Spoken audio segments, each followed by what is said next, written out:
有人违规爬爬灶，不过也有人呢不知道该往哪里去，因为成了人球，没人敢收。在高雄有一对情侣从英国返台，男友是确诊的，女生因为发烧、咳嗽、胸闷，也被送进了负压隔离病房。不过病毒筛检3次都是呈现阴性。尽管他已经可以出院了，可是还是有一些相关的症状。本来想要去住防疫旅馆，可是因为他风险是比较高的，被拒绝。回家自我隔离，也怕家人担忧，一度不知道自己该去哪里，就怕成为防疫破口。卫生局考量之后，继续让这个女子待在负压隔离病房里头，持续观察。境外回台，机场海关防疫标准严格，该隔离就隔离，该检疫就检疫。不过这个案例却让卫生局一度很尴尬。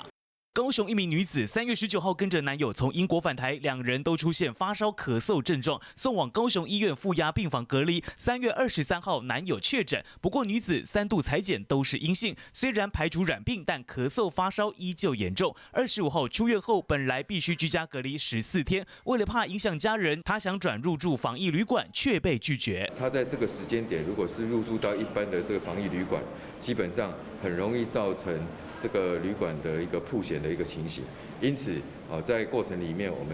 我们